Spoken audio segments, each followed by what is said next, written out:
Christian Ethiopia. The powerful priest behind the Italian-Ethiopian war victory at Adwa, Ethiopia. Ethiopia's history is not as well known today as it was in the past.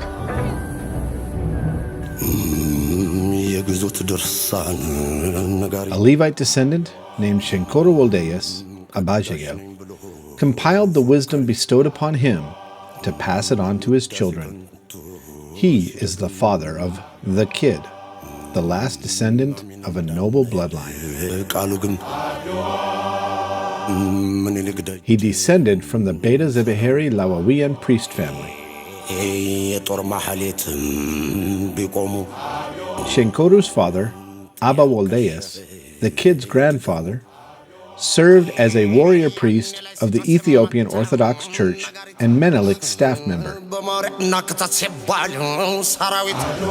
At the Battle of Adwa on March 2, 1896, he showed that bullets could not make him fall. He was the warrior who hoisted the Ethiopian flag on top of Adwa Mountain when the bells of victory rang in 1896. 24 hours before the war began on March 1st, 12 holy monks of the Church of Ethiopia from a secret location declared a victory. They made a special prayer in the name of Abba Woldeas. The holy man's Christian name is Woldeamalak. This picture shows a scene from the Battle of Adwa. Freedom is the single most important contribution Ethiopia offered symbolically to the entire world. Those who sacrificed their lives in defense of their freedom, of all black peoples across the planet. From Abba Woldeas' diary. Pictured here, draped in black, King Menelik is seen riding a horse, followed by high-ranking government officials. Over here, an old man is seen wearing a white skufia, a symbol of priesthood, and holding a long staff. He is Abba Woldeas, Woldeamalak, the father of Shenkoro and the Moses of this war.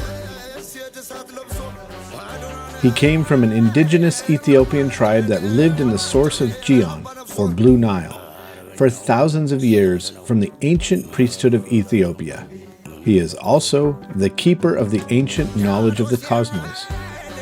This leading man's staff is the same as the staff of biblical Moses. He also used this staff to stop floodwater, allowing the warriors to cross the river. As seen in this picture, the Kid's grandfather leads the battlefield, presenting the true Ark of the Covenant. The Ark of the Covenant was present in that war, and he carried it in a very mysterious way. At this time, the grandfather carried something powerful. That holy object is very special, and only 2 of them exist.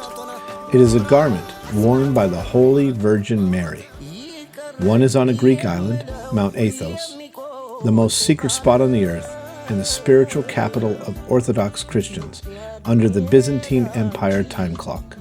The family also has a part of the garment worn by the Holy Virgin Mary, Mother of our Lord Jesus.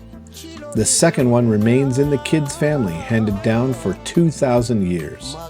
The fabric worn by Holy Virgin Mary is also the Ethiopian flag, which comes from Jerusalem in the year 34 AD. In the photograph above, everyone, including King Menelik, is seen following Abba Woldeas. Behind Abba Woldeas walks the religious leader of the lost tribe of the Hebrew Dan family from Kwara, holding a gun on his left shoulder and dressed in clean white clothes, and Sheikh Ali Musa of Wollo. Prince Ras Makonnen is also seen. The man on the first horse on the left was everyone's favorite warrior, the leading officer of the war. He was Imperial Hislassi's father, followed by the warriors from the eastern Somali region. Hundreds of women warriors march behind their leader, as seen here. Initially, Abba Waldeus served as the head of the ancient Tana Kirkos monastery in Gojam. He was known as the descendant of the wise.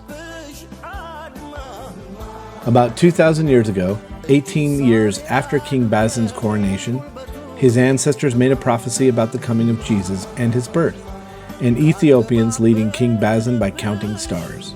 Since then, religious knowledge has been passed down through generations.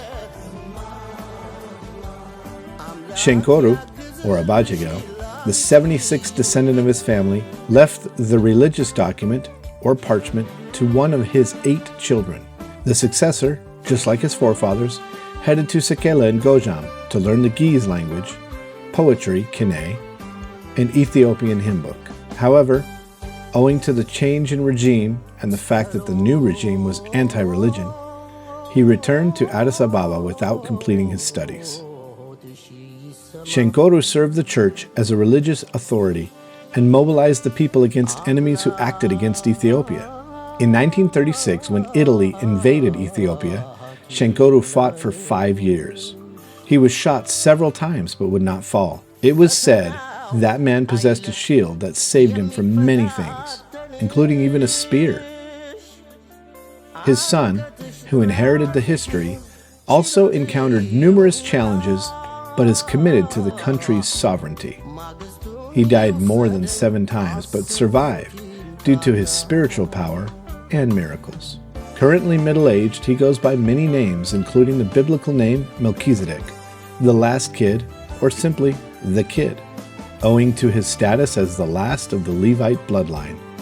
From many of Abba Waldeus' grandsons, he is the one who went missing 47 years ago. He was shot 17 times by revolutionary defense squads led by Kelvasa Nejewa Red Terror-era chairman of Higher 9, a district of Addis Ababa, but survived, and captured by the squads, his father paid for the 17 missing bullets to the government for his release. He was only 14. To this day, many family members have not seen the kid since.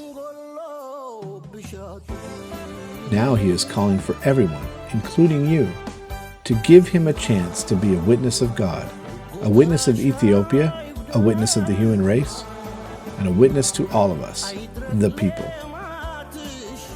Ethiopians shall bow before him, and his enemies shall lick the dust. Psalm 72.